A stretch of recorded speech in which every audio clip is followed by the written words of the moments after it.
ও, তাহলে তুমি সেই আকাশ যার কথা আমাদের প্রধান শিক্ষক বলেছিল। আচ্ছা ঠিক আছে, তুমি মনোযোগ দিয়ে ক্লাস করবে। আর কোনো সমস্যা হলে আমাকে জানাবেন। আর তোমরা সবাই আকাশকে বন্ধুর মতোই মনে করবে। সে তোমাদের নতুন বন্ধু। তোমরা সবাই এখন ছোট নও, তোমরা ভার্সিটিতে পড়ো। সকলের সঙ্গে কিভাবে ব্যবহার করতে হবে সেটাও তোমরা জানো। এই পৃথিবীতে ধনী গরিব সবাই একসাথে চলাফেরা করাই হলো মানবতা। কেউ গরিব দেখে তাকে অবহেলা করা ঠিক না। স্যার, আপনার চোখে কি ছানি পড়েছে নাকি? আপনার মনে হয় ট্রান্সফারের জন্য অনেক উদ্ভিদ হয়ে আছেন। বেশি এমন করলে না আপনাকে ট্রান্সফার করে সোজা বান্দরবন পাঠিয়ে দেব। আপনার সাহস কি করে হয় এসব কথা বলার? আপনার যে কাজ আপনি সেটা করেন। আমরা কার সঙ্গে মিশবো না মিশবো এটার অধিকার শুধুমাত্র আমাদের। নিহাল, আমি তোমার শিক্ষক। তোমার যত যাই ক্ষমতা থাকুক না কেন, তুমি একজন শিক্ষকের সঙ্গে এরকম করতে পারো না। আমি তোমাদেরকে খারাপ কোনো কিছু বলিনি, শুধু বলেছি ওর সঙ্গে ভালোভাবে মানিয়ে চলার জন্য। আমি মাঠের ওই ঘটনাটা দেখেছি। নীলা শুধু শুধু ছেলেটার সঙ্গে এরকম করলো। স্যার, আপনি যদি আরেকটা কথা বলেন তাহলে কিন্তু আমি আপনার বিরুদ্ধে ব্যবস্থা নিতে বাধ্য হব। আপনি চুপচাপ ক্লাস করাবেন। তখন স্যার আর কোনো কথা বলল না। স্যার তার নিজের মতো করে ক্লাস করাতে শুরু করলো। এই ভার্সিটির সবকিছু চলে নেহাল এবং নীলার কথায়। নীলা হলো নেহালের খালাতো বোন। বলতে গেলে এই ভার্সিটির সমস্ত কাজকর্ম হয়ে থাকে এদের দুজনের কথায়। তবে নেহালের থেকে নীলার ক্ষমতাটা অনেক বেশি, কারণ নীলার বাবা এই ভার্সিটির সভাপতি, তারপর আবার অনেক বড় বিজনেসম্যান তার বাবা, তাই তাদের অনেক ক্ষমতা। ক্লাস চলাকালীন সময়ে নীলা অনুমতি না নিয়েই প্রবেশ করলো। নীলা কোনো কিছু না বলে সবার সামনে বসে পড়ল আর ক্লাসের মধ্যে সে মোবাইল টিপছে। স্যার তাকে কোনো কিছুই বলছে না, কারণ স্যারের কোনো কিছু বলার অধিকার নেই, কারণ কোনো কিছু বলতে গেলেই তার বিরুদ্ধে ব্যবস্থা নেওয়া হবে। এভাবেই ক্লাসের সময় শেষ হয়ে গেল আর ক্লাস করে সবাই বের হলো। আকাশ ক্লাস করেন যথারীতি ভার্সিটি থেকে বের হচ্ছে। হঠাৎ করেই কিছু ছেলে এসে তাকে ধাক্কা দিল আর ধাক্কা দেওয়ার ফলে আকাশ কিছুটা দূরে গিয়ে দাঁড়িয়ে পড়ল। আকাশ তাদেরকে কোনো কিছু না বলে যেতে শুরু করলো আর তখন নেহালের বন্ধু আকাশকে বলতে লাগলো, কিরে, তোর এত বড় সাহস? তুই আমাদের কথা ছাড়া এখান থেকে চলে যাচ্ছিস? আমরা যখন যেতে বলবো তখন তুই এখান থেকে যাবি, বুঝতে পেরেছিস? ভাই, আমি তো আপনাদের সঙ্গে কোনো কিছু করিনি। আপনারা শুধু শুধু কেন আমার সঙ্গে এরকমটা করছেন? আমাকে যেতে দিন, আমার অনেক কাজ আছে। তোর কাজ আছে? আমাদেরও তো কাজ আছে। শোন, ওই দোকান থেকে একটা প্যাকেট নিয়ে আয়। ওই প্যাকেট এনে ওই যে মেয়েটাকে দাঁড়িয়ে দেখছিস, ওই মেয়েটাকে এনে দিবি। ভাই, এটা কিসের প্যাকেট আমাকে বলতে হবে। যদি কিসের প্যাকেট সেটা না বলেন তাহলে কিন্তু আমি আনবো না। আর আমাকেই আনতে হবে কেন? আপনারা তো এখানে অনেকজন আছেন, আপনারা গিয়ে নিয়ে আসুন। তুই কি এখন সবার হাতে মার খেতে চাস নাকি? যদি প্রথম দিন আমাদের হাতে মার খেতে না চাস তাহলে যেটা বলছিস সেটা কর। নেহাল হলে তোকে এমনভাবে মারবে যে নিজের চেহারা পর্যন্ত নিজে চিনতে পারবি না। আকাশ কোনো উপায় না পেয়ে সেই দোকানে চলে আসলো। আকাশ মনে মনে ভাবছে তার পরিচয় পেলে সকলেই এখানেই প্যান্টের মধ্যে পোস্ট করে দেবে, কিন্তু আকাশ তখন তার পরিচয় দিবে না, কারণ এখন পরিচয় দিলে তার সমস্ত প্ল্যান নষ্ট হয়ে যাবে। আকাশ দোকানে এসে সেই প্যাকেট নিয়ে ওই দাঁড়িয়ে থাকা নীলাকে দিয়ে দিল আর নীলা প্যাকেটটা খুলে যেসব দেখতে পারলো সব দেখে আর সহ্য করতে না পেরে একটা থাপ্পড় দিল আর থাপ্পড় দেওয়ার ফলে আকাশের ঠোঁট ফেটে রক্ত বের হচ্ছে। আর তখন নীলা আকাশকে বলতে লাগলো, শয়তানের বাচ্চা, তোর এত বড় সাহস কি করে হলো আমাকে এসব কিছু দেওয়ার? তোর আজকে কোনো ক্ষমা নেই। ভেবেছিলাম তোকে নিয়ে মজা করব, কিন্তু তুই যে এত বড় শয়তান আমি ভেবে দেখিনি। তোরা ছোট লোকরা শুধুমাত্র সুযোগ খুঁজিস যে আমাদের মতো বড় লোক মেয়েদেরকে নিয়ে কোনো কিছু করার। তাদের শরীরে হাত দিলেই তারা মান সম্মানের ভয় তোদেরকে বিয়ে করে আর তোরা সম্পত্তির মালিক হয়ে যাবি। এত সস্তা না? আপু, আপনি কি বলছেন? আমি তো কোনো কিছুই বুঝতে পারছি না। আমি তো এই ভার্সিটিতে নতুন ভর্তি হয়েছি। আমাকে ওই জুবাইর ভাইয়া দোকানে যেতে বলল আর এই প্যাকেটটা নিয়ে আপনাকে দিতে বলল। আমি শুধুমাত্র এটাই করেছি। ওরা আমার নামে কখনোই এসব কিছু পাঠাবে না। আমি এটা খুব ভালোভাবেই জানি। ওদের কোনো সাহস হয়নি আমাকে এসব কিছু দেওয়ার, বুঝতে পেরেছিস? আমি জানি এই কাজটা তুই করেছিস। তোর মতো কিছু ছোট লোকদের জন্যই আজকে ভার্সিটিতে মেয়েরা এতটা অবহেলিত হয়ে থাকে। আপু প্লিজ আপনি আমাকে ক্ষমা করে দিন। আমি আসলে না জেনে এমনটা করে ফেলেছি। এই ভার্সিটির নিয়ম কানুন সম্পর্কে আমার কোনো ধারণা নেই, তাই এমনটা করে ফেলেছে। প্লিজ আপু আমাকে ক্ষমা করে দিন। আমি কখনো আর এমন কাজ করব না। এটা নিয়ে তোর কোনো ক্ষমা নেই। তুই শার্ট প্যান্ট খুলে এইগুলো এখন পরবি। যদি এগুলো সবার সামনে পরে পুরো মাঠে চক্কর দিতে পারিস তাহলে তোকে ছেড়ে দিব। আপু আপনাকে আমি খুব ভালো করে বলছি, আমি সব কিছু করতে পারবো না। আর আমি মানছি যে আমার খুব অন্যায় হয়েছে। আমি না জেনে আপনার কাছে এসব কিছু নিয়ে এসেছি। আপনাকে এত বলার পরেও আপনি কেন এমনটা করছেন? কথাটা আকাশ ইচ্ছে করেই বলল, কারণ আকাশ কিছু দূর তাকিয়ে দেখতে পেল প্রিন্সিপাল আসছে। হয়তো উনি তার বাসায় যাবেন, এজন্যই আকাশ এই কথাটা বলে সেখান থেকে দৌড়ে পালিয়ে যায়। আর নীলাও আকাশকে আর কোনো কিছু বলতে পারল না, কারণ পিছনে তার বাবার বন্ধু ওরফে এই ভার্সিটির প্রধান শিক্ষক আছেন। নীলা যত কিছুই করুক না কেন, সে ভার্সিটির প্রধান শিক্ষককে দেখে যথেষ্ট পরিমাণে সম্মান করে।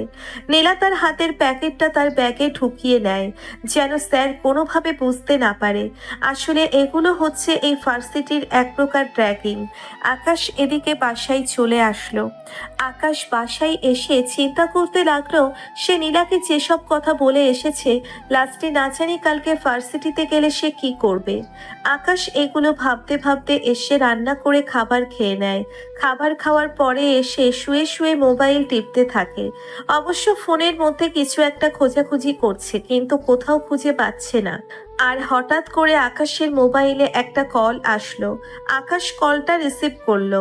আকাশ কলটা রিসিভ করার পরে ওপাশ থেকে কেউ একজন আকাশকে বলতে শুরু করলো, ভাই, ওই দিন কুড়িগ্রাম শহরে যে হামলাটা হয়েছিল, সেই হামলার সঙ্গে ঢাকা শাপলা চত্বরের হামলার কোনো পার্থক্য নেই।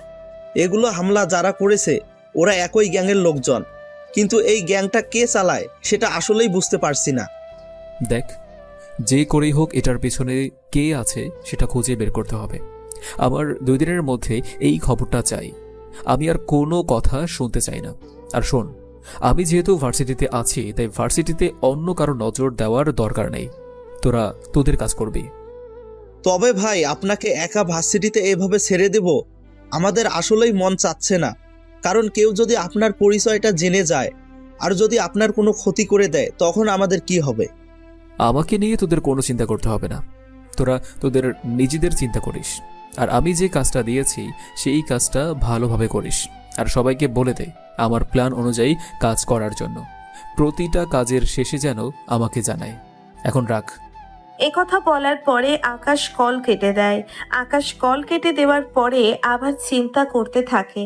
কুড়িগ্রাম শহরে যে বোম ব্লাস্ট হয়েছিল এবং ঢাকায় শাপলা চত্বরে যে বোম ব্লাস্ট হয়েছিল, সবকিছু তো একই সময়ে হয়েছে, একই দিনে হয়েছে। আর এগুলো যদি একটা লোকে করে থাকে, তাহলে ভার্সিটিতে খুনগুলো কারা করছে? ওরা আসলে কি চায়? ভার্সিটির ছাত্র ছাত্রীদেরকে শুধু শুধু কেন মারছে ওরা? একটা লোক এত কিছু করবে, এটা কি আসলেই মেনে নেওয়া যায়? নাকি ও কোনো একজন নয়, ও একটা গ্যাংস্টার আন্ডারওয়ার্ল্ডের। এত বছর ধরে রাজত্ব করছে আকাশ, কিন্তু কে এই গ্যাংস্টার সেটা তার ভালো করে জানতে হবে। আকাশ মোবাইলে একটা তথ্য পেয়েছিল, কিন্তু এতগুলো তথ্যর মাঝে এটা যে কোথায় চাপা পড়ে গেছে বুঝতেই পারছে না। অনেকক্ষণ খোঁজাখুঁজির পরে আকাশ কিছু কোড পেল, যেগুলো লাশের উপর থেকে পাওয়া গিয়েছিল। লাশ খুন করার পরে লাশের পকেটের মধ্যে ছোট কাগজের মধ্যে এক একটা করে কোড লেখা ছিল। আকাশ সবগুলো কোড তার ল্যাপটপে নিয়ে ভালোভাবে মেলাতে শুরু করলো। মেলানোর পরে তখন আকাশ জানতে পারলো সেখানে লেখা দ্য মিশন স্টার্ট। আকাশ তার এসব করতে করতেই সময়টা পার করে দেয়। সন্ধ্যাবেলায় আকাশ ছদ্মবেশে রেডি হয়ে নেয়, আর তখনই তার মোবাইলে আরও একটা কল আসে। আকাশ কলটা রিসিভ করলো, আর ওপাশ থেকে কেউ একজন তাকে বলতে থাকে, ভাই, আপনি কোথায় আছেন? তাড়াতাড়ি এই জায়গায় আসেন, আমরা আপনার জন্য ওয়েট করে আছি। সকালেই আপনার সঙ্গে দেখা করে ওরা ওদের বিভিন্ন জায়গায় চলে যাবে, আপনি যেভাবে বলেছিলেন। আর ভাই, নতুন একটা খবর আছে। এই খবরটা ফোনে দেওয়া যাবে না, আপনাকে সরাসরি দিতে হবে। আপনি খবরটা শুনে চমকে যাবেন। ঠিক আছে, তোরা 10 মিনিট ওয়েট কর, আর যারা এসেছে তাদেরকে বল আমি 10 মিনিটের মধ্যেই আসছি। কেউ যেন কোথাও না যায়। সবাইকে আমার প্ল্যান বুঝিয়ে দিতে হবে। আকাশ তখন কল কেটে দেয়। আকাশ কল কেটে দেওয়ার পরে তাড়াতাড়ি করে রেডি হয়ে সেখানে চলে আসলো। আকাশ এসে দেখলো সেখানে প্রায় অনেকগুলো গাড়ি দাঁড়িয়ে আছে, আর গাড়ি থেকে তখনই প্রায় 50 থেকে 60 জনের মতো ছেলেরা নেমে আসলো। সকলেই আকাশের সঙ্গে কথা বলতে লাগলো। তারা সকলেই আকাশের হয়ে বিভিন্ন জায়গায় থাকে এবং আকাশের হয়ে কাজ করে থাকে। আকাশ ওদের সঙ্গে কথা বলতে বলতে অনেক সময় পার করে দিল, আর এভাবেই তাদেরকে কথার মাঝখানে তার প্ল্যান অনুযায়ী কাজ করতে বলল। আর সকলেই আকাশের কথা শোনার পরে তাদের গাড়ি নিয়ে চলে গেল। ওরা চলে যাবার পরে আকাশ তখন গাড়িতে বসে পড়ল। ড্রাইভার গাড়ি চালিয়ে যাচ্ছে, আর তখন রাজীব আকাশকে বলতে শুরু করলো, ভাই, মনে করেন একটা শিক্ষক যদি তার প্রতিদিন রাতে ভিন্ন ভিন্ন মেয়েদের স্বাদ পায়, তাও আবার তার ছাত্রীদের কাছ থেকে, এই কথাটা আপনি কিভাবে নেবেন? রাজীব, আমি কিন্তু ফাজলামো করার মোড়ে নেই। যা বলবি সরাসরি বলবি। কি সব কথা বলছিস? একজন শিক্ষক কি করে এসব কাজ করতে পারে? ভাই, এই কথাটা আসলে আমি নিজেও বিশ্বাস করতে পারিনি। আমি সিসি ক্যামেরা হ্যাক করেছি, আর সিসি ক্যামেরা হ্যাক করার পরে ভার্সিটিতে একটা নতুন তথ্য পেয়েছি। ভার্সিটির ইতিহাস বিভাগের রঞ্জিত মল্লিক, উনি তার ডিপার্টমেন্টের মেয়েগুলোকে নিয়ে ফুর্তি করে রাতের বেলা। আমি জানি আপনি বিশ্বাস করবেন না, সেই জন্য আমি সিসি ক্যামেরা হ্যাক করে ভিডিওগুলো আপনার কাছে নিয়ে এসেছি। এই যে দেখেন ভিডিওগুলো। আকাশ ভিডিওগুলো দেখার পরে যেন তার মুখ দিয়ে কোনো কথা বের হচ্ছে না, কারণ লোকটাকে আকাশ অনেক বেশি সম্মান করত। যদিও আকাশ একজন মাফিয়া কিং, কিন্তু ওনাকে আকাশ সম্মানের চোখে দেখত, কারণ শিক্ষককে সবাই সম্মান করে, আর উনি হলেন এই শহরের নাম করা শিক্ষক। সবাই তাকে এক নামে চিনে, রঞ্জিত মল্লিক। তখন রাজীব আবারও আকাশকে বলতে লাগলো, ভাই, আপনি যেটা ভাবছেন আমি নিজেও ভাবছি, এই মানুষটা এরকম হলো কি করে। আমিও আসলে নিজের চোখকে বিশ্বাস করতে পারছিলাম না এটা দেখে।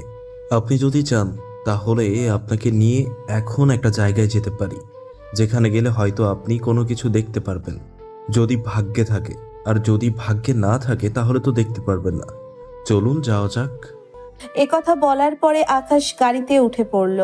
আকাশ গাড়িতে উঠে পড়ার পরে গাড়িটা রাজীব নিজেই ড্রাইভিং করতে শুরু করলো। অনেক দামি একটা গাড়ি, BMW। এই BMW বাংলাদেশের মধ্যে শুধুমাত্র আকাশেরই রয়েছে, আকাশ ছাড়া অন্য কারো কাছে নেই, এবং এটা সবাই ভালো করেই জানে যে আকাশ ছাড়া এই এক্সপেন্সিভ জিনিসগুলো কেউ ব্যবহার করতে পারবে না। আকাশ একটু পরেই একটা নাইট ক্লাবের সামনে এসে গেল। সবাই গাড়ি থেকে নেমে পড়লো। সবাই গাড়ি থেকে নেমে যাওয়ার পরে আকাশ তখন সবাইকে নিয়ে নাইট ক্লাবের ভিতরে প্রবেশ করলো। আর ভিতরে প্রবেশ করার পরে দেখলো রঞ্জিত মল্লিক মেয়েদের সঙ্গে ডান্স করছে এবং ড্রিঙ্কস করছে। আকাশ একপাশে বসে পড়লো, আর একপাশে বসে পড়ার পরেই তখনই একটা মেয়ে আকাশের সঙ্গে ডান্স করার জন্যে এগিয়ে আসলো, আর আকাশকে বলতে লাগলো, হাই, ডান্স করবে আমার সঙ্গে? তুমি দেখতে অনেক বেশি স্মার্ট, চলো একসাথে ডান্স করি। আর যদি আমাকে মজা দিতে পারো তাহলে ফুল নাইট আমি তোমার, no problem. Yes, sure, no problem, let's go. Akash এটা বলে মেয়েটার সঙ্গে ডান্স করতে থাকে। আকাশের একটা উদ্দেশ্য আছে, মেয়েটাকে পটিয়ে যদি ওই রঞ্জিত মল্লিকের আর কোনো তথ্য পাওয়া যায় সেটার কারণে আকাশ ট্রাই করতে রাজি হচ্ছে না। না হলে আকাশের এসবের প্রতি কোনো লোভ নেই। আকাশ এসবকে সবচেয়ে বেশি ঘৃণা করে থাকে, কারণ তার অন্যরকম একটা জীবন কাহিনী আছে, আর সেই জীবন কাহিনী থেকে আকাশ এইসবকে দুচোখের বিষ মনে করে। আকাশ শুধুমাত্র এটাই মনে করে যে নিজের স্ত্রীকে ছাড়া অন্য কারোর সঙ্গে এসব করবে না। এসব করাটাও পাপ, কারণ সে তার নিজের পরিবারকে এসব করতে দেখেছে। আপনারা হয়তো কোনো কিছু বুঝতে পারছেন না, গল্পের সাথে থাকেন, নিশ্চয়ই বুঝতে পারবেন। আকাশ মেয়েটার সঙ্গে ডান্স করতে থাকে এবং কথা বলতে থাকে। মেয়েটা তখন আকাশকে জিজ্ঞাসা করলো, আচ্ছা, তুমি তো অনেক বেশি স্মার্ট, তুমি এখন থেকে প্রতিদিন এই ক্লাবে আসবে। আমি এই ক্লাবের প্রতিনিয়তই রেগুলার কাস্টমার, বুঝতে পেরেছো? তোমার মতো হ্যান্ডসাম ছেলের সঙ্গে থাকতে পারলে মন্দ হবে না। হ্যাঁ অবশ্যই, কেন আসবো না। আচ্ছা শোনা, একটা কথা বলি। ওই যে দাঁড়িয়ে দেখছো, উনি তো ভার্সিটির শিক্ষক রঞ্জিত মল্লিক। উনি কি এখানে প্রতিদিনই আসেন নাকি মাঝে মাঝে আসেন? আরে প্রতিদিন আসবেন মানে? আর ওনারই তো এইটা ক্লাব, তাহলে উনি প্রতিদিন আসবেন না কেন? আর আমরা তো সবাই তার, সবাই নিয়োজিত। কি সবাই নিয়োজিত কথাটা শুনে অবাক হলে, তাই না? না মানে আমরা সবাই তার সঙ্গী। তো তোমরা সবাই যেহেতু তার সঙ্গী, তুমি যে আমার সঙ্গে ডান্স করছো, এসব করছো, তো তোমার রঞ্জিত মল্লিক কোনো কিছু বলবে না তোমাকে? যে অপরিচিত মানুষের সঙ্গে তুমি এভাবে ডান্স করছো, বা অন্যরাও তো অপরিচিত লোকদের সঙ্গে ডান্স করছে, এটার ব্যাপারে রঞ্জিত মল্লিক কোনো কিছু বলবে না? দেখো, তোমাকে একটা সত্যি কথা বলি, এই কথাটা আমি আজ পর্যন্ত কাউকে বলিনি। তোমাকে প্রথম দেখায় আমি পছন্দ করে ফেলেছি, তার জন্যই আমি সত্যি কথাটা বলছি। আমাদের কাজ হলো ছেলেদের সঙ্গে মিশে তাহাদের সঙ্গে রাত কাটিয়ে সমস্ত কিছু আত্মসাৎ করে নেওয়া, মানে কিডন্যাপ করে তাদের কাছ থেকে টাকা আদায় করা। যেমন বড়লোকদের ছেলেদের সঙ্গে এইসব বেশি করা হয়, কারণ গরিব ঘরের ছেলে মেয়েরা তো এখানে কখনোই আসবে না। আর নতুন নতুন মেয়েরা যারা আসবে, সবাইকে আমাদের দলে টেনে নেওয়া। বুঝতে পেরেছো? তোমাকে আমি সব কিছু ফ্রি দিয়ে দিব, তুমি কোনো চিন্তা করো না, তোমার কোনো বিপদ হবে না। তোমাকে আমি সম্পূর্ণ নাইট ফ্রি করে দিলাম, তোমাকে এমনিতেও পছন্দ হয়েছে সেই জন্য। আকাশ এই কথাটা শোনার পরে তার যেন ঘাম বের হচ্ছে, কারণ এরকম জঘন্য কাজ আর কজনই বা করতে পারে। আকাশ এবার নতুন অভিজ্ঞতার সম্মুখীন হলো। এতদিনে আন্ডারওয়ার্ল্ডের রাজত্ব করে যতটা না জানতে পেরেছেন, এই সন্ধ্যার পর থেকে এর চেয়ে বেশি জানতে পারছে। একটা মানুষ এতটা খারাপ হয় কি করে? আকাশ কিছুক্ষণ চুপ থাকার পরে আবারও মেয়েটাকে প্রশ্ন করতে লাগলো। আচ্ছা, তুমি যে এই লাইনে আছো, তোমার কি খারাপ লাগে না? তুমিও তো একটা মেয়ে, তোমার তো হাজবেন্ড, স্বামী, সন্তান, পরিবার এসবের প্রতি আগ্রহ থাকার প্রয়োজন। কিন্তু তুমি এটা না করে তুমি এসব বাজে কাজে কেন লিপ্ত হচ্ছ? তুমি ভালো করেই জানো যে এটা বাজে কাজ। হ্যাঁ, আমি এটা খুব ভালো করেই জানি যে এটা অনেক খারাপ কাজ, কিন্তু আসলে এটা ছাড়া আমার আর কোনো কিছু করার নেই। কারণটা তোমাকে অন্য একদিন বলবো, আজকে তোমাকে কোনো কিছু বলা সম্ভব না। আর এই রঞ্জিত মল্লিক আসলেই কোনো ভালো মানুষ না। ওর হাত অনেক লম্বা, অনেক লম্বা, যে তুমি কোনো ধারণা করতে পারবে না। তুমি একজন শুধুমাত্র বড়লোক বাবারই তো ছেলে, এসবের প্রতি তোমার কোনো ধারণা নেই। আচ্ছা, আমরা তো এখন ভালো বন্ধু, চলো অন্য কোথাও গিয়ে সময় কাটাতে পারি। আই মিন এমনি কোনো জায়গায়। এখানে অনেক বেশি কোলাহল হচ্ছে, সাউন্ড হচ্ছে, তাই এখানে কথা বলাটা বেটার হবে না আমাদের জন্য। এ কথা বলার পরে আকাশ মেয়েটাকে নিয়ে যথারীতি বাহিরে চলে আসলো। মেয়েটা চেয়েছিল অন্য একটা রুমে যাওয়ার জন্য, কিন্তু আকাশ যদি রুমে যেতে রাজি হতো তাহলে অন্য কিছু ঘটে যেতে পারত। আকাশ তার নিজেকে আগে সেভ করবে, এটাই তার মাথার মধ্যে ঘুরে বেড়াচ্ছে। আকাশ মেয়েটাকে নিয়ে বাইরে আসার পরে গাড়ির সাথে হেলান দিয়ে দাঁড়ালো, আর সকলেই আকাশের দিকে খেয়াল করছে। রাজীব আকাশের কাণ্ড কারখানা দেখে হেসেই যাচ্ছে। কারণ আছে, একটা কারণ, আকাশ খুব ভালো মেয়েটার সঙ্গে জমিয়ে ফেলেছে, আর তার কারণেই মেয়েটার সবকিছু তাকে বলতে রাজি হচ্ছে। এত কম সময়ের মধ্যে আকাশ কোনো মেয়েকে পটিয়ে ফেলতে পারবেন, এটা সত্যিই ধারণার বাইরে ছিল। সবাই ভাবতো আকাশ একটা অনেক শক্ত মনের একটা মানুষ, অনেক রাগী টাইপের একজন মানুষ, তার যে মন বলতে কোনো কিছু আছে এরা সবাই ভুলেই গিয়েছিল। গাড়িতে হেলান দেওয়ার পরে তখন বিজলি মেয়েটা আবারও আকাশকে বলতে লাগলো, আসলে আমি ছিলাম এই ভার্সিটির একজন ইতিহাস বিভাগের ছাত্রী। আমি কোনো না কোনোভাবে স্যারের সঙ্গে রিলেশনশিপে জড়িয়ে পড়ি। আসলে ভুলটা ছিল আমার একটু লোভ ছিল, আর সেই লোভের কারণেই স্যারের সঙ্গে রিলেশনশিপে জড়িয়ে পড়েছি। তখন স্যার আনম্যারিড ছিল, আর স্যার বিয়ে করেছে কিনা এখনো পর্যন্ত সেটাও আমাদের জানা নেই। রিলেশনশিপে জড়িয়ে পড়ার পরে সকল অপকর্মগুলো আস্তে আস্তে শুরু হয়। আস্তে আস্তে তার ব্যাপারে জানতে পারি। আর একটা সময় যখন আমি এগুলো থেকে বেরিয়ে আসতে চাই, তখনও আমার বাবা মা পুরো পরিবারকে শেষ করে দেয়। আর আমিও ভয়ে এই কাজ করতে থাকি। আমাদের এই ক্লাবে প্রায় 20 জনের মতো মেয়ে আছে। এই 20 জন হলো তার প্রতি রাতের নিত্যদিনের সঙ্গী। এছাড়াও নতুন নতুন মেয়েগুলোকে যে এনে দিতে পারবে তাদেরকে সে অনেক টাকা দেয়। পরবর্তীতে এই মেয়েগুলোকে অন্য জায়গায় ট্রান্সফার করে দেওয়া হয়। অন্য জায়গায় বলতে এই মেয়েগুলোকে বিদেশিদের কাছে বিক্রি করে দেওয়া হয়। আর এইগুলো প্রতি সপ্তাহে ট্রাকে করে বর্ডার পার করে দেওয়া হয়। মেয়েগুলোকে সাজানো থেকে শুরু করে সেফটি দেওয়া সব কিছুর দায়িত্বে থাকি আমরা এই 20 জন। আমাদের এই 20 জনের কাজ হচ্ছে মূলত এটা। এছাড়া ওই যে কিডন্যাপিং এর কেসটা তো তোমাকে আগেই বলেছি। ও মাই গড, এভাবে সাধারণ মেয়েগুলোকে এত ক্ষতি করছে, তারপর আবার বিদেশিদের কাছে বিক্রি করে দিচ্ছে। কিন্তু এটার কি কোনো শেষ হওয়ার নেই? এভাবে কি চলতে থাকবে? মানুষ ভার্সিটিতে পড়াশোনা করতে আসে, অনেকেই আছে যারা গ্রাম থেকে উঠে এসে বড় নামিদামি একটা ভার্সিটিতে ভর্তি হয়ে নিজের জীবনটাকে গোছাতে চায়। তাদের পরিণতি কি তোমার অবস্থাই হবে? মানে তুমি তো বেঁচে গিয়েছো, তোমাকে বিদেশে পাচার করেনি। আমি মানছি তুমি অনেক বেশি কষ্টে আছো, কিন্তু যাদেরকে বিদেশে পাচার করে দেওয়া হয় তাদের কি অবস্থা করে তুমি কি একবার ধারণা করতে পারো? হ্যাঁ, আমি সেটা জানি। আর আমি বেঁচে গিয়েছি কারণ আমি তার গার্লফ্রেন্ড ছিলাম। এই কারণে হয়তো দয়া করে আমাকে বিদেশে বিক্রি করে দেয়নি। আমাকে এসবের প্রতি দায়িত্ব দিয়ে রেখেছে। যদি আমি ঠিকমতো দায়িত্ব পালন না করি তাহলে আমাকেও বিক্রি করে দেবে যে কোনো সময়। তার জন্যই ভয়ে এসব করে থাকি। আসলে মৃত্যু ভয় সবারই থাকে, সেই জন্যই আমি এসব করছি। পালিয়ে যাওয়ার কোনো সুযোগ নেই। চারিদিকে তার লোকজন রয়েছে, যে কোনো সময় ধরে ফেলতে পারে। আর ওদেরকে বিদেশে পাচার করে দেওয়ার পরে বিদেশিরা ওদেরকে মন মতো ব্যবহার করেন। যেভাবে ইচ্ছে সেভাবে ব্যবহার করতে পারেন।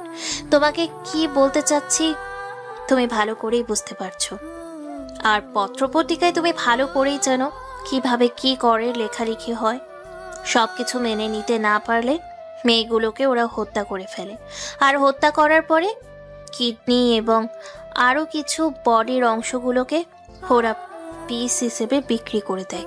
এইগুলোর মধ্যেও এই রঞ্জিত মল্লিকেরও হাত রয়েছে। তবে রঞ্জিত মল্লিক শুধু একা নয়, রঞ্জিত মল্লিকের অন্য একজন সাহায্য করছে, কিন্তু নামটা হচ্ছে রঞ্জিত মল্লিকের। আর সেই হলো মাস্টার মাইন্ড। কিন্তু সে মাস্টার মাইন্ডের নাম কি, কোথায় থাকে, কি তার পরিচয়, আমরা কোনো কিছুই জানি না। সে সবার আড়ালে থাকে। তুমি আমাকে বিশ্বাস করে সব কিছু বলে দিলে। এখন যদি আমি তোমার সঙ্গে বিশ্বাসঘাতকতা করি, আর যদি ওরা তোমাকে মেরে ফেলে বা আমি তোমাকে মেরে ফেলি? আসলে তোমার প্রথম দেখাতেই আমার ভালো লেগে গিয়েছিল, তার জন্যই তোমার সঙ্গে আমি মিলিত হয়েছি। তুমি চাইলে আমার যে কোনো কিছু করতে পারো। আর যদি তোমার ওইসব করার ইচ্ছে থাকে, চলো, তোমাকে রুমে নিয়ে যাচ্ছি। তুমি যেহেতু আমাকে বিশ্বাস করে সব কিছু বলে দিয়েছ, তাহলে আমি আমার নিজের পরিচয় লুকিয়ে রাখবো না। তুমি জানো আমি কে?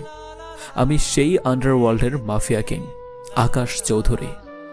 একথা বলার পরে আকাশ তার ট্যাটু করা হাতটা বাড়িয়ে দেয়। আর ট্যাটুটা দেখার পরে বিজলি আকাশের দিকে ভূত দেখার মতো তাকিয়ে আছে। বিজলি অনেকটা ভয় পেয়ে গেছে, কারণ সে কার সঙ্গে এতক্ষণ কথা বলেছে যে কিনা পুরো আন্ডারওয়ার্ল্ডের রাজত্ব করছে। সে তার সঙ্গে এতক্ষণ এসব কথা বলছিল। বিজলি চুপ করে আছে, মাথা নিচু করে আছে। আর তখন আকাশ বিজলির ভয় কাটানোর জন্য বিজলিকে বলতে লাগলো, ভয় নেই, আমি তোমার কোনো ক্ষতি করব না। আসলে এখানে তোমার কোনো দোষ নেই। তুমি তোমার নিজের জীবন রক্ষার জন্য তুমি এসব কাজ করছো। ওই রঞ্জিত মল্লিক এবং তার পেছনে কে আছে সব কিছু আমি খুঁজে বের করব। তুমি শুধু আমাকে সাহায্য করবে কিনা সেটা বলো। তুমি কি চাও না তোমার মতো যারা এর শিকার হয়েছে, যারা তার আপন প্রিয় মানুষটাকে হারিয়েছে, যার কারণে সমাজে এসব অপকর্ম বেড়ে গিয়েছে, সে শাস্তি পাক, অন্য মেয়েরা তাদের সঠিক বিচার পাক? হ্যাঁ, আমি খুব করে চাই যে যারা আমার এই সর্বনাশ করেছে তারা যেন এই দুনিয়ার বুকে আর বেঁচে না থাকে। আমি নিজে তো শেষ হয়েছি, আমি চাই না আর কোনো মেয়ে এই ফাঁদে পা দিক। দেশের মধ্যে শুধুমাত্র এর কারণে অপকর্মগুলো হচ্ছে। এই কিছুদিন আগে শাপলা চত্বরে বোম ব্লাস্ট হয়েছে এবং কুড়িগ্রামে বোম ব্লাস্ট হয়েছে শুধুমাত্র এই রঞ্জিত মল্লিকের জন্য। তবে এর পেছনে আরও একজন আছে, সেটাকে খুঁজে বের করতে হবে। কিন্তু রঞ্জিত মল্লিক এটা কখনোই সহজে বলবে না, এটা বের করা অনেক বেশি কষ্টকর হয়ে যাবে। তুমি কোনো চিন্তা করো না, তুমি শুধু আমার প্ল্যান মোতাবেক কাজ করে যাও। তোমার যা সেফটি দেওয়া লাগে সব কিছু আমি করব। তুমিও নিশ্চয়ই আমার ব্যাপারে খুব ভালো করে জেনে থাকবে। আমি যদি মরে যাই আমার কোনো সমস্যা নেই, তবুও তো এই শয়তানটার মৃত্যু হবে। এখন আমি ভরসা পাচ্ছি যে আমি মরে গেলেও কেউ একজন আছে যে এদেরকে শেষ করবে। তারপর আকাশ তার নাম্বারটা বিজলির কাছে দিয়ে দিল, আর বিজলির কাছে নাম্বারটা দিয়ে দেওয়ার পরে বিজলি নাম্বারটা নিয়ে চলে গেল। সেখান থেকে আকাশও সবাইকে নিয়ে তার বাসায় চলে আসলো। সবাইকে নিয়ে বাসায় আসার পরে কিছু বিষয় নিয়ে আলোচনা করতে লাগলো, আর সবাই আকাশকে রেখে সবাই যে যার মতো করে চলে গেল। পরের দিন সকালবেলা আকাশ রেডি হয়ে নিল ভার্সিটির জন্য। খ্যাত হয়ে রেডি হয়ে আবারও চলে আসলো ভার্সিটিতে। একটা গাছের নিচে বসে আছে সে, ক্লাস শুরু হতে বেশ অনেকক্ষণ দেরি হবে। কিছুক্ষণ পরেই নীলা তার দিকে এগিয়ে আসলো। নীলা তার দিকে এগিয়ে আসার পরে তখন আকাশকে বলতে লাগলো, কিরে, তুই রাত 10টার দিকে নাইট ক্লাবের সামনে কি করছিলি? আমি দেখেছি তুই আবারও অন্য মেয়েদের পিছনে পড়ে গেছিস নাকি? বড়লোক মেয়েদেরকে নিয়ে এসব করার ধান্দা, তাই না? আপু, আপনি এসব কি বলছেন? আমি তো আসলেই কোনো কিছু বুঝতে পারছি না। আমি শুধুমাত্র সাধারণ একটা ছেলে।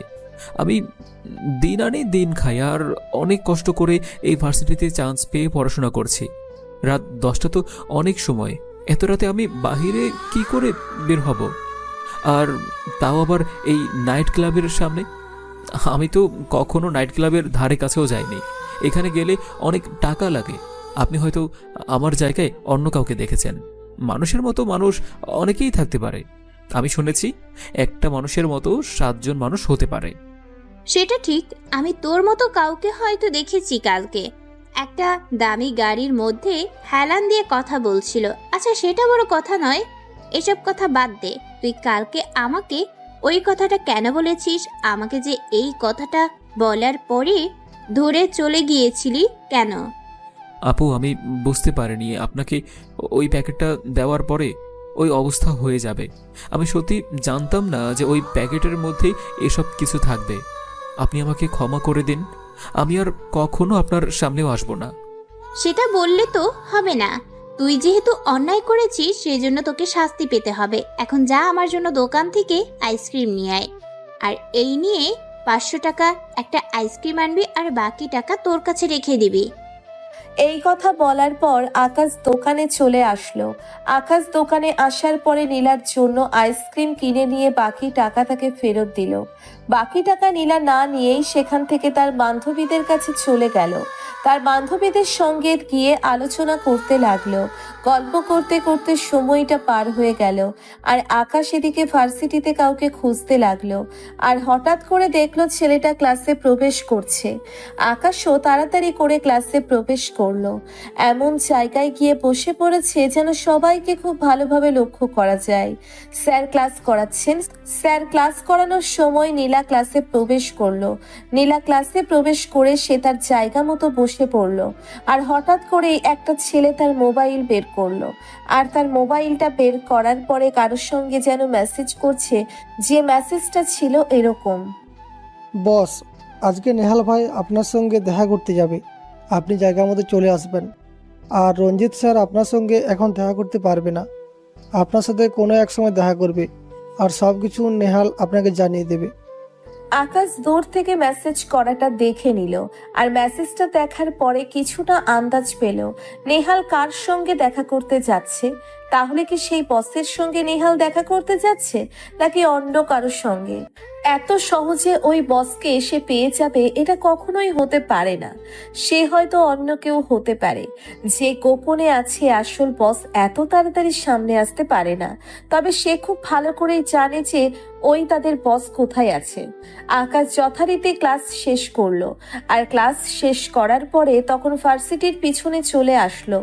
ভার্সিটির পিছনে এসে অফিস রুমের জানালা দিয়ে দেখতে শুরু করলো রঞ্জিতের রুমে দুজন ছেলে প্রবেশ করেছে।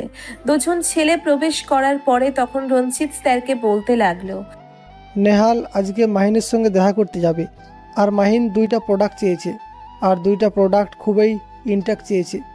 ইনট্যাক্ট ছাড়া নাকি তার চলবে না, আর এই 2টাকে ব্যবহার করার পরে সে নিজেই আপনার কাছে পাঠিয়ে দেবে। আপনি পরে এটাকে অন্য জায়গায় বিক্রি করে দিতে পারেন। এভাবে আমার অফিস রুমে আসার কোনো প্রয়োজন নেই, যা বলার সব কিছু মোবাইলে বলবি। এভাবে হুটহাট চলে আসাটা আমার জন্য অনেক বেশি রিস্ক হয়ে যাবে, আর আমি চাই না যে আমি কোনো সমস্যায় পড়ি। তোরা যেভাবে চলাফেরা শুরু করে দিয়েছিস, আমি তো খুব তাড়াতাড়ি ধরা খেয়ে যাব। আরে আপনার কোনো কিছু হবে না। এই প্রশাসনকে তো আপনি টাকা দিয়ে মুখ বন্ধ করে রেখেছেন। এই প্রশাসন চোখ থাকতেও চোখ দিয়ে কোনো কিছু দেখবে না, চোখ বন্ধ করে রাখবে সব সময়। সেটা আমি খুব ভালো করে জানি, কিন্তু এটা মনে রাখতে হবে, আকাশের লোকজন যে কোনো জায়গা দিয়ে আসতে পারে। এমনকি আকাশ নিজেও এখানে আসতে পারে। যদি আকাশ একবার এসে যায়, তাহলে আমাদের কারোরই রক্ষা নেই, বসেরও রক্ষা নেই। বসকে ভেতর থেকে টেনে বের করে আনবে এই আকাশ। এই আকাশ যতটা ভয়ঙ্কর, এটা তোর তার ব্যাকগ্রাউন্ড দেখে জানতে পারবি। ঠিক আছে, আমরা তাহলে গেলাম। আপনি সময় মতো করে গাড়িতে করে পাঠিয়ে দিন। আর নেহাল ভাইয়ের কাছে 1 কোটি টাকার হিরোইন দিয়ে দিবে মাহিন ভাই। এ কথা বলার পরে ছেলেগুলো চলে গেল। আর ছেলেগুলো চলে যাওয়ার পরে রঞ্জিত স্যার যেন কাউকে কল করলো। একবার কল দেওয়ার পরে কিছুক্ষণ কথা বলল। আর এদিকে আকাশ তাড়াতাড়ি করে মাঠে চলে আসলো। মাঠে আসার পরে দেখলো নেহাল স্বাভাবিকভাবেই তার বন্ধু বান্ধবের সঙ্গে আড্ডা দিচ্ছিল। আর যে দুজন ছেলে স্যারের রুমে গিয়েছিল তারাও নেহালের সঙ্গে আড্ডা দিচ্ছে। বোঝার কোনো উপায় নেই যে তারাই ওই গ্যাংস্টারের সদস্য। পাশ দিয়েই চলে যাচ্ছিল আকাশ। হঠাৎ করেই নেহাল তাকে ডাকলো। আকাশ তার কাছে গেলে তারা তখন আকাশকে বলতে লাগলো, কিরে খ্যাতের বাচ্চা খ্যাত, কালকে এতটা দৌড়ানি এবং এতটা থাপ্পড় খাওয়ার পরেও আজকে তুই ভার্সিটিতে কেন এসেছিস? তোর কি লজ্জা শরম বলতে কোনো কিছু নেই? ভাই, যেখানে আমি কোনো অন্যায় করিনি, তাহলে কি করে আমি ভার্সিটি মিস দিব? আমি তো এখানে পড়াশোনা করতে এসেছি, আমি অন্য কোনো কাজ করতে আসিনি। আমি আমার মতো করেই পড়াশোনা করব। আর এখানে ভার্সিটিতে না আসার কথা কেন আসবে? তুই কিন্তু মুখে মুখে তর্ক করা শুরু করে দিয়েছিস। আমার মাথা গরম করাবি না। আমি মুখে মুখে তর্ক করা একদম পছন্দ করি না। আর একটা কথা বললে তোকে মেরে এখানে শুটকি করে দেব, ক্ষেতের বাচ্চা ক্ষেত ফকিন্নি। শোন, নীলাকে গিয়ে এই চিরকুটটা দিবি, আর এই চিরকুটের মধ্যে কি লেখা আছে সেটা পড়তে পারবি না। যদি পড়িস তাহলে তোকে সোজা ফায়ার করব। এই যে দেখেছিস আমাদের হাতে পিস্তল, তোকে মেরে ফেললে আমাদের কেউ কোনো কিছু করতে পারবে না, কারণ তোর মতো ক্ষেতের হয়ে কেউ এগিয়ে আসবে না। সবাই আমাদের দেখে ভয় পায়, বুঝতে পেরেছিস? যেটা বলছি সেটা কর। আকাশ কোনো উপায় না পেয়ে ওই চিরকুট হাতে নিয়ে নীলার দিকে যেতে শুরু করলো। নীলা তার বান্ধবীদের সঙ্গে আড্ডা দিচ্ছিল। আকাশ এই ফাঁকে চিরকুটের মধ্যে লেখা আমি তোমাকে ভালোবাসি, আকাশ এই লেখাটা পড়ে হেসে দিল, কারণ সে আসলেই নীলাকে অনেক বেশি ভালোবাসে। কিন্তু এই প্যাচেতে পড়ে ভালোবাসি বলাটাও হয়ে গেল। আকাশ নীলার কাছাকাছি চলে আসলো। কাছাকাছি আসার পরে তখন চিরকুটটা নীলার হাতে দিল। আর নীলার হাতে দেওয়ার পরে তখন নীলা কোটটা পরে তার বান্ধবীদেরকে দেখায়। তখন তার বান্ধবীরা বলতে শুরু করলো, নীলা, তুই কি এখন এসব খ্যাতের কাছ থেকে লাভ লেটার পাওয়া শুরু করে দিয়েছিস? আজকে সত্যি আমাদের অনেক সৌভাগ্য যে এরকম খারাপ ছেলে তোকে প্রপোজ করেছে, আর আমরা সেটার প্রমাণ। সত্যি করে বল, এটা কি তুই নিজে দিয়েছিস, নাকি তোকে অন্য কেউ এটা দিয়ে পাঠিয়েছে? আর তোর সাহস কি করে হলো আমাকে লাভ লেটার দেওয়ার? কালকে কি সব দিয়েছিস, আর আজকে আমাকে লাভ লেটার দিয়েছিস? তোকে ইচ্ছে করছে মেরে ফেলতে। আজকে আমার বার্থডে, সেজন্য আমি তোকে কোনো কিছু বলছি না, না হলে তোকে এমন থাপ্পড় দিতাম যে সারা জীবন হাসপাতালের বেডে শুয়ে থাকতি। যারাই আমাকে প্রপোজ করতে এসেছে আজ পর্যন্ত তাদের কি অবস্থা হয়েছে আমার বান্ধবীদের কাছ থেকেই শুনে নিস। এই পর্যন্ত যারা নীলাকে প্রপোজ করতে এসেছে তাদের ঠিকানা হয়েছে শুধুমাত্র হাসপাতালে। এখনো মনে হয় ঢাকা মেডিকেল কলেজের 7 জন ভর্তি আছে। ওরা কোনোদিন সুস্থ হতে পারবে কিনা সেটা জানা নেই। যে প্রপোজ করার জন্য এই অবস্থা হয়েছে, তাহলে ভাব তুই যেসব কাণ্ড কারখানা করেছিস এটার জন্য তোর কি শাস্তি হতে পারে। কালকেও নীলার মন ভালো ছিল না, আর আজকে নীলার বার্থডে, সেই জন্য তুই বেঁচে গিয়েছিস, না হলে তোর অবস্থা এরকম হয়ে যেত। আসলে নীলা, আমি তোমাকে কি বলবো আমি বুঝতে পারছি না। আসলে আমাকে ওখান থেকে একটা ভাইয়া আমাকে এই চেক কোডটা দিয়ে বলল তোমাকে দেওয়ার জন্য, তার জন্যই এনে দিলাম। দেখেছিস নীলা, ছেলেটা এখন কত সহজ হয়ে গেছে। ছেলেটা এখন তোকে তুমি করে বলা শুরু করে দিয়েছে। জীবনে আর কত কি দেখতে হবে। তুই কি কোনো কিছু বলবি নাকি আমরা কোনো কিছু করব? এভাবে তো আমাদের মান সম্মান ঢুকাতে পারিস না তুই। তুই আমাদের বান্ধবী হয়ে এসব কি করে সহ্য করছিস? তুই তো আগে এমন ছিলি না, হঠাৎ করে কেন এমন হয়ে গেলি?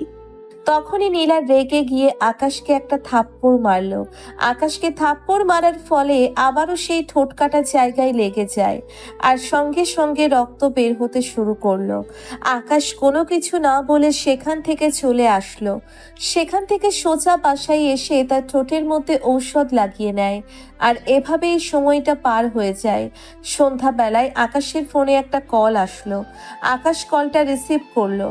আকাশ কলটা রিসিভ করার পরে ওপাশ থেকে জুবায়ের তাকে বলতে শুরু করলো, ভাই নেহাল তার বাসা থেকে গাড়ি নিয়ে বেরিয়ে পড়ছে, আর তার গাড়ির মধ্যে 2টা মেয়ে রয়েছে। 2টা মেয়েকে হোস্টেল থেকে ধরে এনেছে, অনেক চিল্লাচিল্লি করছে, কিন্তু আমাদের সামনে মেয়েগুলোর হাতের মধ্যে ইঞ্জেকশন দিয়ে দেয়, আর সঙ্গে সঙ্গে মেয়েগুলো অজ্ঞান হয়ে যায়। ঠিক আছে, তোরা নেহালের গাড়িটাকে ফলো করতে থাক, আর আমি এখনই আসছি। আর জিপিএস ট্র্যাকার আমি অন করে রাখবো, বুঝতে পেরেছিস? আমি আসার পরে তোরা এখান থেকে চলে যাবে আর আমাকে ফলো করতে থাকবে। আকাশ তখন তাড়াতাড়ি করে রেডি হয়ে নেয়, আর রেডি হয়ে নেওয়ার পরে তার গাড়িটা নিয়ে তাড়াতাড়ি করে সেখানে যেতে থাকে।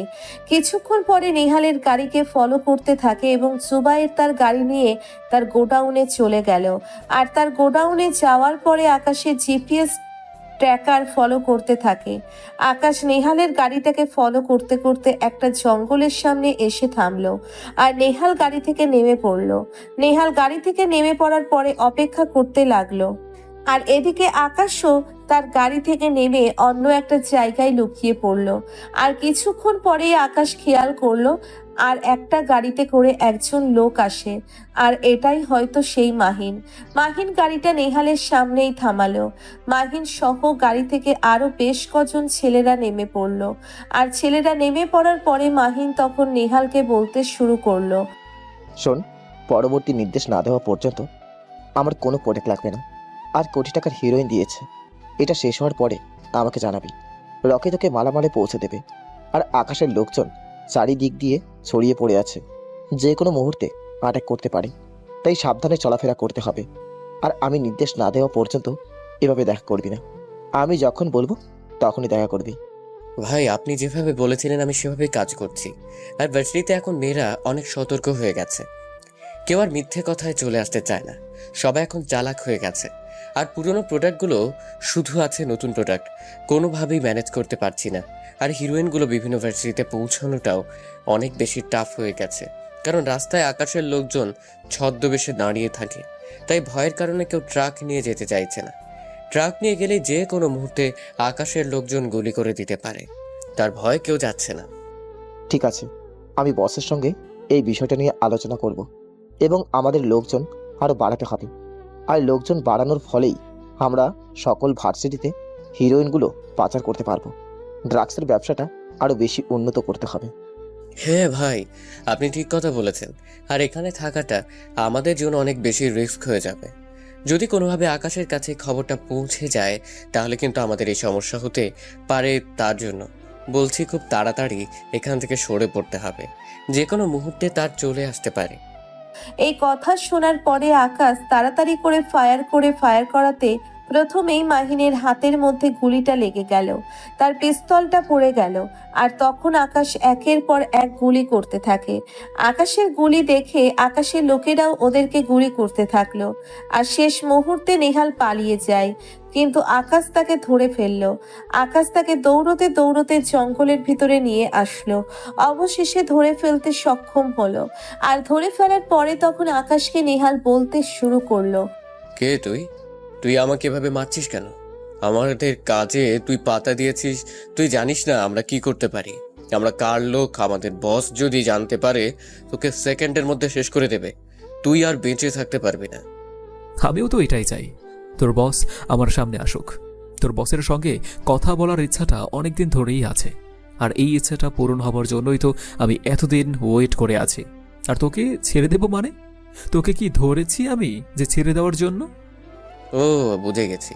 তুই তাহলে সেই ভার্সিটির খ্যাত ছেলেটা, তুই আমাদের ভার্সিটিতে প্রবেশ করেছিস ছদ্মবেশে। তুই সেই তাহলে আকাশ চৌধুরী, আন্ডারওয়ার্ল্ডের মাফিয়া কিং। তোর দিন খুব তাড়াতাড়ি শেষ হয়ে যাবে। নিজের জীবন বাঁচাতে চাইলে এখান থেকে চলে যা। আমার পুরো পরিবারকে শেষ করেছিস, আমাকে খারাপ পথে এনেছিস, মিথ্যা খুনের দায়ে আমাকে জেলে পাঠিয়েছিস। সেসব কিছু মনে করেছিস আমি ভুলে গিয়েছি? হ্যাঁ, কখনো না। তোর বসকে কেটে যদি আমি টুকরো টুকরো না করেছি, আমার নাম আকাশ চৌধুরী না। এই কথা বলার পরে আকাশ নেহালকে ছুরি দিয়ে আঘাত করতে করতে মেরে ফেললো, আর এমন ভাবে রাগে আঘাত করেছে যে শত শত দাগ রয়ে গেছে, রক্ত বের হচ্ছে, আর সেখানেই নেহাল ছটফট করতে করতে মারা গেল। তারপর আকাশ একটা ছবি তুলে নেহালের মোবাইল থেকে তার বসের নাম্বারে পাঠিয়ে দিল। তার বসের নাম্বারে পাঠিয়ে দেওয়ার পরে আকাশ তাড়াতাড়ি করে আবারও সেই জায়গায় আসলো। সেই জায়গায় আসার পরে দেখতে পারলো তার লোকেরা সবাই মাহিনকে ধরে রেখেছে, আর মাহিনের সামনে যাওয়ার পরে তখন আকাশ আবারও বলতে লাগলো, মাহিন, আমি তোকে যে প্রশ্নগুলো করব সেই প্রশ্নগুলো খুব ভালোভাবে উত্তর দিবি। যদি দেরি করিস বা তুই বলতে পারবি না বলিস, সেটার জন্য তোর এক একটা করে অঙ্গ কাটা যাবে। আমি কোনো কিছু জানি না, আমি কোনো কিচ্ছু বলবো না।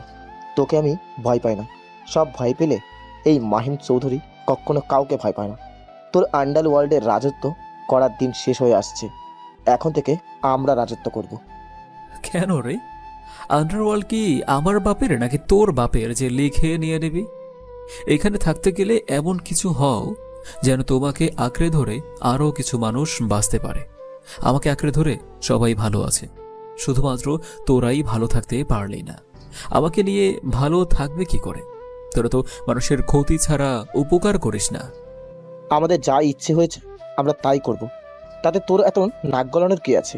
তুই চাইলে আমাদের সঙ্গে কাজ করতে পারিস, সেটার জন্য তোকে অনেক অফারও দেওয়া হয়েছিল। এর আগে তোর পুরো পরিবারকে যেভাবে শেষ করা হয়েছে, তোকেও এভাবে শেষ করা হবে। তুই শুধুমাত্র কিছুদিন ধৈর্য ধর। আমাদের বস যদি একবার জানতে পারে তুই আমাকে এবং নেহালকে ধরে ফেলেছিস আর অলরেডি নেহালের লাশ ফেলে দিয়েছিস, সেটা শুনলে তোর অবস্থা কি হবে সেটাই আমি চিন্তা করছি। আমাকে নিয়ে তোর এত চিন্তা করতে হবে না, আমাকে চিন্তা করার মানুষ এখন অনেক আছে, আর এটা তোর কষ্ট করে বলার কোনো প্রয়োজন নেই। আমি নেহালের মোবাইল থেকে নাম্বারটা নিয়ে আমি নিজেই নেহালের লাশের ছবি পাঠিয়ে দিয়েছি। এত টেনশন করার কিছু নেই। আমি তো চাই সে আমার সঙ্গে কথা বলুক, আমার সঙ্গে দেখা করুক, আমার সামনে আসবে সে। তুই অনেক বেশি ভুল করেছিস। আমাকে মেরে ফেললেও তুই আমাদের কোনো ক্ষতি করতে পারবি না। আমাদের বস তোকে কুত্তার মতো মারবে। তোর পরিবারকে যেভাবে শেষ করা হয়েছিল তোকেও ঠিক সেভাবেই শেষ করবে। এই কথা শোনার পরে আকাশ সহ্য করতে পারলো না। আকাশ সঙ্গে সঙ্গে গুলি করে দিল। গুলি করে দেওয়ার পরে হঠাৎ করেই আকাশ পিছনে তাকিয়ে দেখতে পারলো সেখানে নীলা দাঁড়িয়ে আছে। নীলাকে এখানে দেখে আকাশ মনে হয় ভূত দেখার মতো দেখছে, কারণ এখানে নীলা কোথা থেকে আসবে? নীলা এখানে কি করছে? এগুলো প্রশ্ন আকাশের মনে ঘুরপাক খাচ্ছে। আর তখন নীলা তার সামনে এগিয়ে আসলো, আর এগিয়ে আসার পরে তখন নীলা আকাশকে বলতে শুরু করলো, আমি অনেক দিন ধরেই লক্ষ্য করছি, আমার প্রথম দিনই সন্দেহ হয়েছিল যে ভার্সিটিতে খ্যাত সেজে আসাটা কোনো একটা মিশন রয়েছে। আর এটা যে এই মিশন আমি সত্যিই জানতাম না। আমি তোমার সঙ্গে সত্যি অনেক বেশি অন্যায় করে ফেলেছি। না জেনে না বুঝে তোমার সঙ্গে অনেক কথা শুনিয়ে দিয়েছি। আমার জন্য তুমি অনেক কষ্ট পেয়েছো। আমি জানতাম না যে তুমি সেই আকাশ চৌধুরী।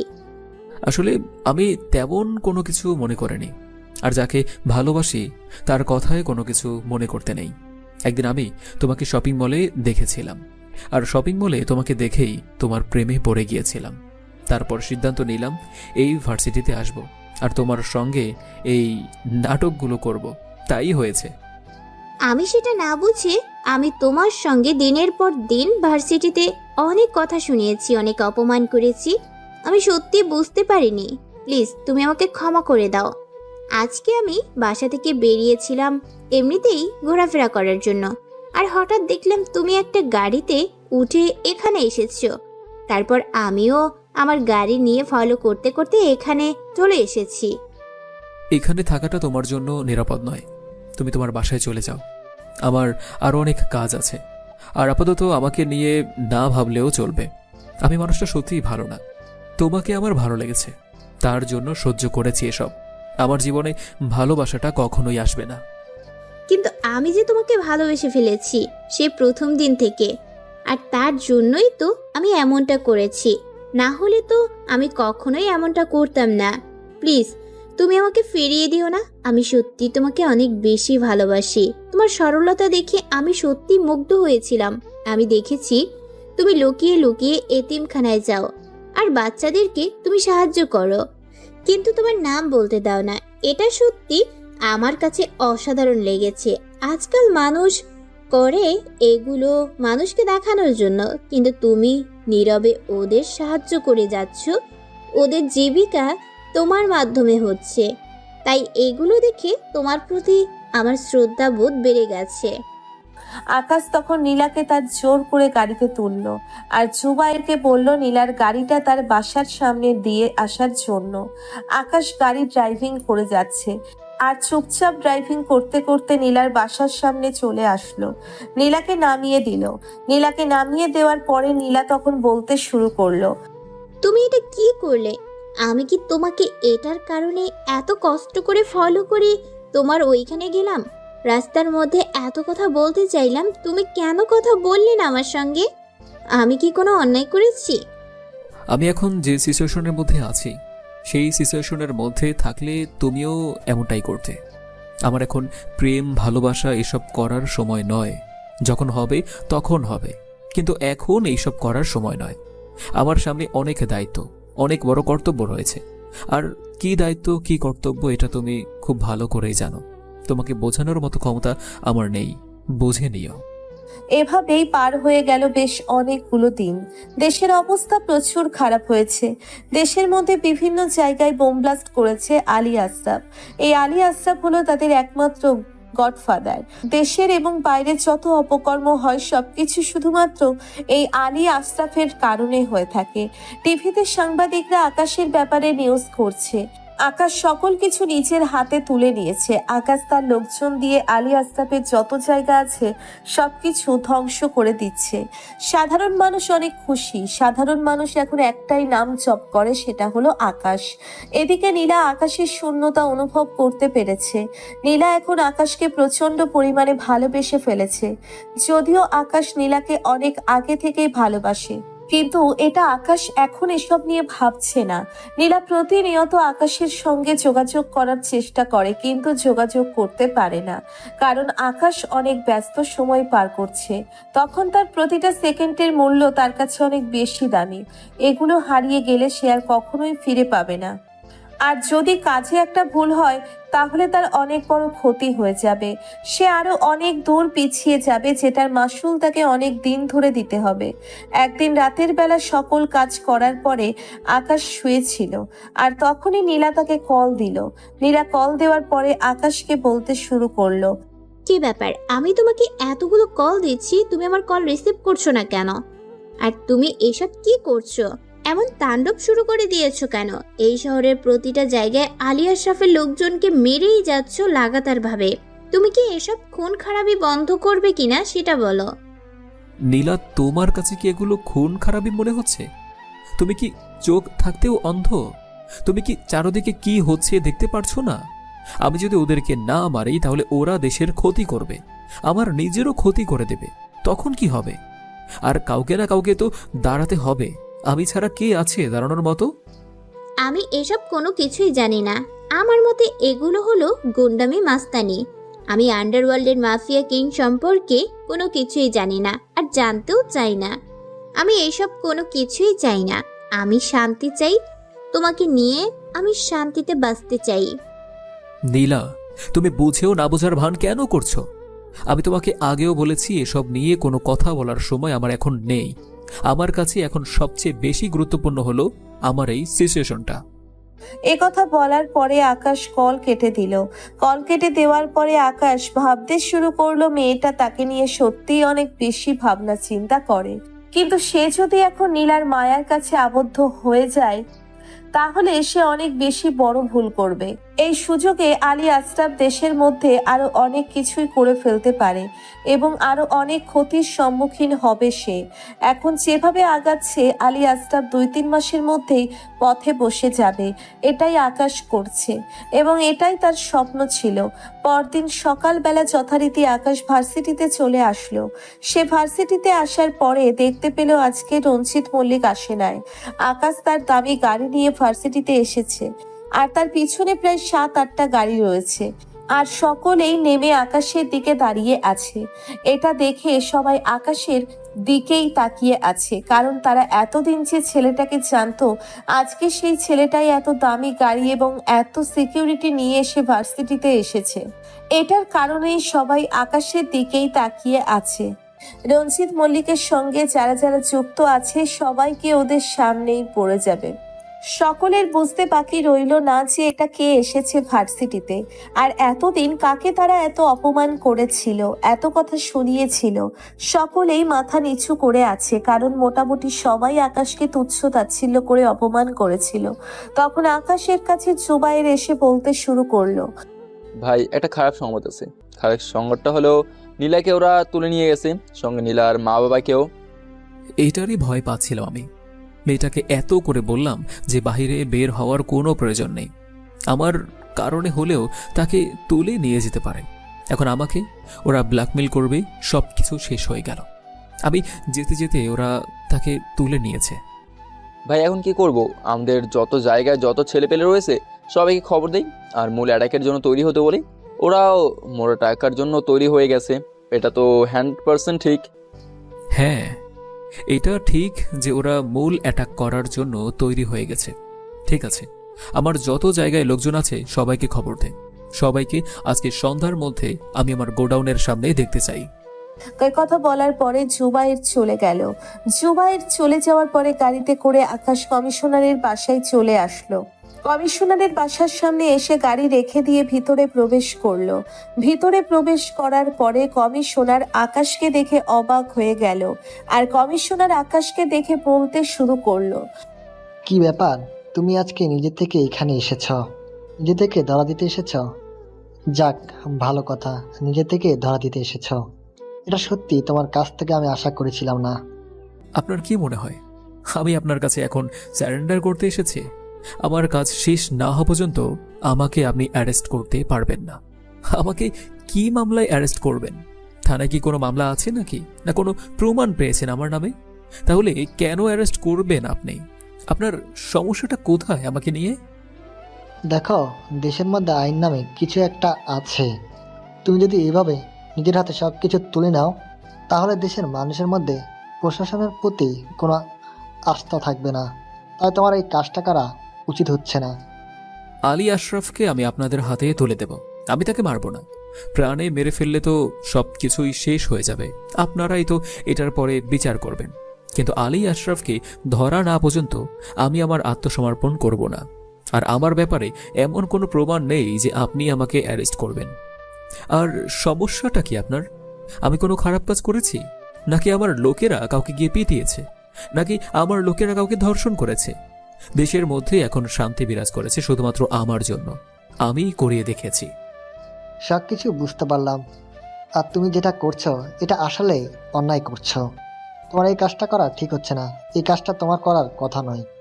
দেখুন কমিশনার সাহেব, আমি আপনার কাছে এসেছি একটা খবর জানানোর জন্য। আমার হবু বউ কিডন্যাপ হয়ে গিয়েছে। আপনারা এর বিরুদ্ধে ব্যবস্থা নেবেন। এতদিন জানতাম আকাশ চৌধুরী একজন শক্ত মনের মানুষ, কিন্তু তার যে দুর্বলতা আছে এটা তো জানা ছিল না। সে নিশ্চয়ই অনেক সুন্দরী হবে দেখতে, পুরো নায়িকাদের মতো। তার ছবিটা আছে নাকি? আমাদের কাছে দাও, আমরাও একটু দেখি। আর কিডন্যাপ করে নিয়ে গেছে? তোমার সুন্দরী বউ আছে দেখি তো কিডন্যাপ করে নিয়ে গেছে। কমিশনার সাহেব, আমি কি আপনার এসব বাজে কথা শোনার জন্য এখানে এসেছি? আমি আপনার বাজে কথা শোনার জন্য এখানে আসেনি। আপনি আমার কথাটা শুনবেন কিনা? আমার হবু বউ কিডন্যাপ হয়ে গিয়েছে। আপনারা কি ব্যবস্থা নেবেন?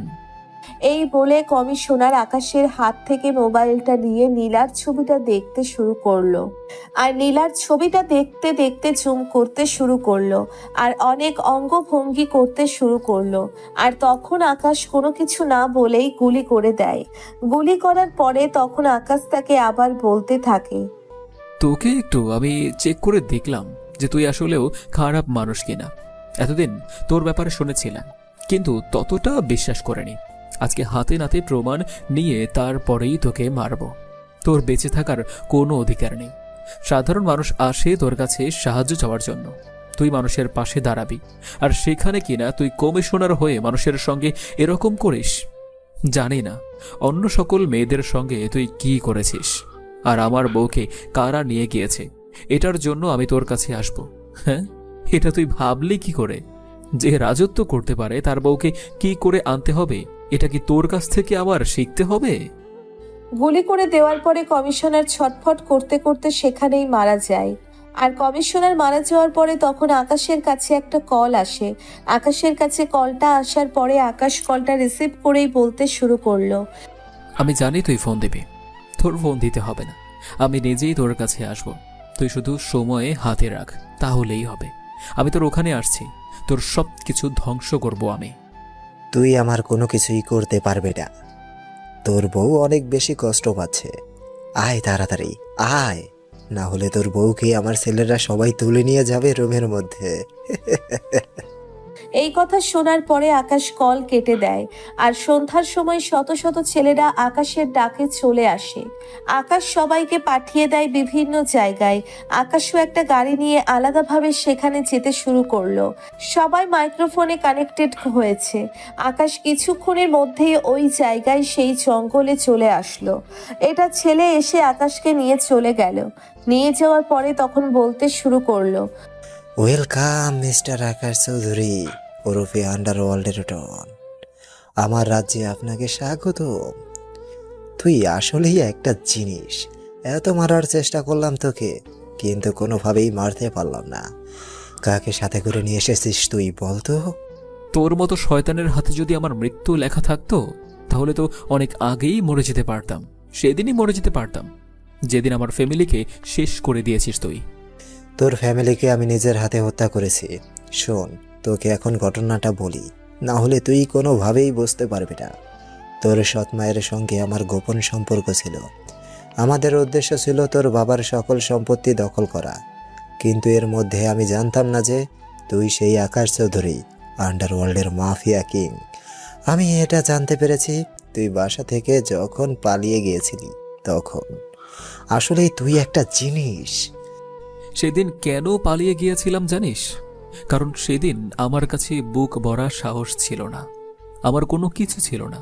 নিজেকে তৈরি করার জন্য আমি গিয়েছিলাম, তারপরেই নিজেকে তৈরি করলাম। এখন বুকে সাহসও রয়ে গিয়েছে এবং পকেট ভর্তি টাকাও রয়েছে, আর ক্ষমতা তা তো আছেই। তোকে যদি আমি তোর বাবার সঙ্গেই শেষ করে দিতাম তখন সেটাই ভালো হতো, কিন্তু কি যেন মনে করে তোকে বাঁচিয়ে রেখেছিলাম। আর তার পরের দিন তুই পালিয়ে গিয়েছিলি, সেদিন আমি অনেক বেশি ভুল করেছিলাম। এই ভুলের মাসুল আজকে তোকে দিতে হবে। তুই অনেক বড় একটা জায়গায় হাত দিয়েছিস। আমার পুরো পরিবারকে শেষ করে দেওয়ার পরে তুই আজকে আমার নীলাকে তুলে এনেছিস। তোর সাহসী দেখে অবাক হচ্ছি। আমি যাকে নিয়ে সারাটা জীবন সংসার করব, যাকে আমি ভালোবাসি, তুই তাকে এনেছিস। তোর সাহস তো কম নয়। তখনই কয়েকজন আকাশকে পেছন থেকে এসে মারতে শুরু করলো। আর আকাশের নাক দিয়ে যখন রক্ত বের হচ্ছিল তখন নীলা চিৎকার দিয়ে আকাশকে দেখে চলেছে। হঠাৎ করেই 4 দিন থেকে ঝাঁকে ঝাঁকে গুলি করতে শুরু করলো। আর আকাশ তখন হাসতে শুরু করলো। তারপরে আকাশ গিয়ে নীলাকে ছাড়িয়ে দিল। ছাড়িয়ে নেওয়ার পরে নীলা কান্না করতে করতে আকাশকে জড়িয়ে ধরে বলতে লাগলো, অনেক ভালোবাসি তোমাকে, অনেক কষ্ট দিয়েছো আমাকে, আর কষ্ট দিও না প্লিজ। আমি আর সইতে পারছি না, এবার নিজের কাছে নাও। আর কত কষ্ট দিবে আমাকে? আর কখনোই কষ্ট দেব না। এবার থেকে বুকের মাঝে আগলে রাখবো। তুমি এখন আমার গাড়িতে গিয়ে বসো, গাড়ি থেকে একদম বের হবে না তুমি। আকাশ জোর করে নীলাকে তার গাড়িতে তুলে দিয়ে আসলো। নীলা গাড়িতে বসে আছে আর এদিকে আকাশ গুলি করে চলছে। এভাবে প্রায় 10 থেকে 15 মিনিট গোলাগুলি চলার পরে আলী আশরাফের লোকজন না পেরে পালিয়ে যেতে শুরু করলো।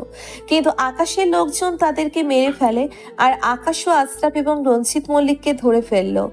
ধরে ফেলার পরে ইচ্ছে মতো দুইটাকে মারতে শুরু করলো। আর তখন রঞ্জিত মল্লিক বলতে লাগলো, আমি যদি জানতে পারতাম যে তুই সেই আকাশ চৌধুরী, তাহলে তোকে আমি অনেক আগেই মেরে ফেলতাম ভার্সিটিতে। আজকে আর এই দিন দেখতে হতো না। ভেবেছিলাম আমি রাজত্ব করব, কিন্তু হয়ে উঠলো না। তোর রাজত্ব করার দিন শেষ। তোরা আবার যে ক্ষতি করেছিস না, তোদেরকে মেরে ফেললেও এই ক্ষতি ফিরে আসবে না। কিন্তু তোরা বেঁচে থাকলে এই দেশের কোনোদিন উন্নতি হবে না, এই দেশের শুধুমাত্র অবনতিই হবে। এই কথা বলার পরে আকাশ আর সহ্য করতে না পেরে গুলি করে দিল। আর গুলি করে দেওয়ার পরে ছটফট করতে করতে সেখানেই মারা গেল রঞ্জিত এবং আলী আশরাফ। আজকে থেকে তাদের খেল খতম হলো।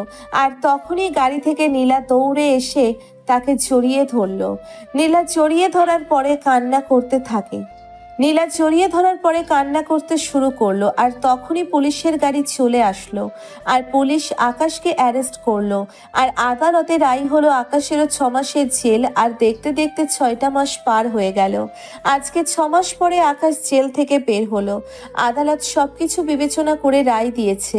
আকাশ এবং নীলার আজকে বিয়ে হয়ে গেল ধুমধাম করে। আকাশ এখন দাঁড়িয়ে আছে বাসর ঘরের সামনে।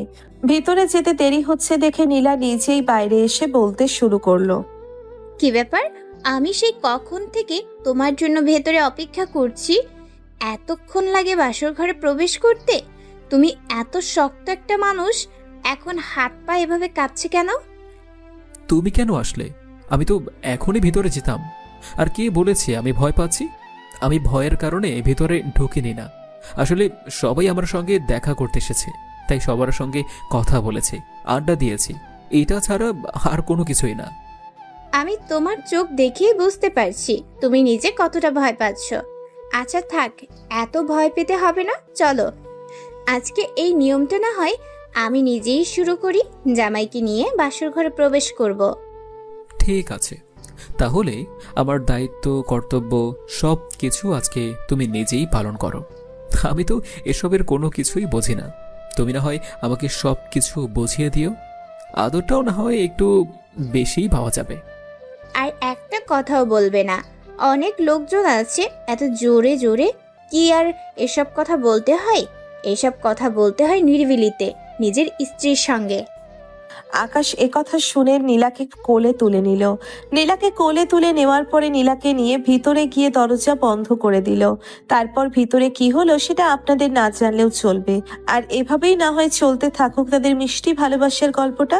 নিত্য নতুন ভালোবাসার গল্প পেতে আমাদের চ্যানেলটি এখনই সাবস্ক্রাইব করে পাশে থাকবেন।